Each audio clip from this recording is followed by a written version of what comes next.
भारत और पाकिस्तान के बीच बढ़ते तनाव में भारतीय सेना द्वारा किए गए ऑपरेशन सिंदूर की एयर स्ट्राइक ने एक नया मोड़ ले लिया है, जहां एक तरफ भारतीय सेना ने आतंकवादी ठिकानों को निशाना बनाकर पाकिस्तान को स्पष्ट संदेश दिया, वहीं पाकिस्तान के लेफ्टिनेंट जनरल अहमद शरीफ ने इस हमले का खुलासा किया है, जो न केवल सैन्य दृष्टिकोण से महत्वपूर्ण है बल्कि अंतर्राष्ट्रीय स्तर पर भी कई सवाल खड़े करता है।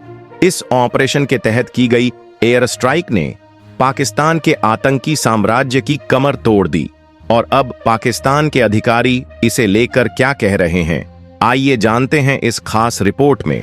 यह रिपोर्ट पाकिस्तान की तरफ से दी गई है, जिसमें दावा किया गया है कि भारत द्वारा किए गए हमलों में आम नागरिकों को नुकसान पहुंचा है। इस हमले में 5 बेगुनाह पाकिस्तानी नागरिकों की मौत हुई, जिनमें एक 3 साल की मासूम बच्ची भी शामिल थी। इसके अलावा 2 पुरुष और 2 महिलाएं भी मारी गईं। इस इलाके में कुल 31 आम नागरिक घायल हुए हैं, जिनमें 25 पुरुष और 6 महिलाएं शामिल हैं। हमले में एक मस्जिद पूरी तरह तबाह हो गई और 4 क्वार्टर्स भी क्षतिग्रस्त हुए, जहां मासूम लोग और परिवार रहते थे। इससे सिविल आबादी को खासा नुकसान पहुंचा। मुजफ्फराबाद के शाही वाली नल्ला इलाके की बात करें तो वहां मस्जिद बिलाल को निशाना बनाया गया। इस स्थान पर दुश्मन की तरफ से 7 इंपैक्ट्स हुए, जिसमें एक बच्ची घायल हुई है और मस्जिद को भी गंभीर नुकसान पहुंचा है। मस्जिद अब शहीद हो चुकी है। कोटली इलाके में मस्जिद अब्बास को निशाना बनाया गया, जहां 5 स्ट्राइक्स की गईं। इस हमले में 2 लोगों की मौत हुई, एक 16 साल की बच्ची और एक 18 साल का लड़का।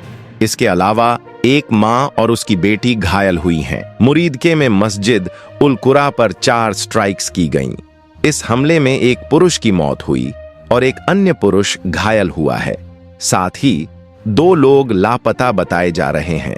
मस्जिद को पूरी तरह से तबाह कर दिया गया और आसपास की गरीब बस्तियों के क्वार्टर्स को भी नुकसान पहुंचा है।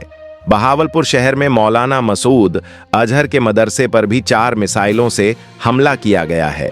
इस हमले को लेकर पाकिस्तान के नागरिकों ने सवाल उठाया है कि उनकी खुफिया एजेंसियां इस हमले को रोकने में नाकाम क्यों रहीं। एक व्यक्ति ने नाराजगी जताते हुए कहा कि हम अपनी अफवाज-ए-पाकिस्तान के साथ खड़े हैं, लेकिन हमारी एजेंसियां क्या सो रही थीं। बहावलपुर शहर से शुरू हुई खबर के अनुसार मौलाना मसूद अजहर के मदरसे पर 4 मिसाइलों से हमला हुआ है। प्रत्यक्षदर्शियों के अनुसार यह हमला ब्लास्टिक मिसाइलों के जरिए किया गया। हालांकि अभी यह स्पष्ट नहीं है कि मिसाइलें किस दिशा से आईं और इसकी पुष्टि कितनी सच्ची है। मुजफ्फराबाद से भी खबर आई है कि भारत की ओर से यहां गोलाबारी की गई और कुछ इलाकों को टारगेट किया गया। एक प्रत्यक्षदर्शी ने बताया कि लोग सोए हुए थे, तभी गोलियों की आवाजें सुनाई दीं।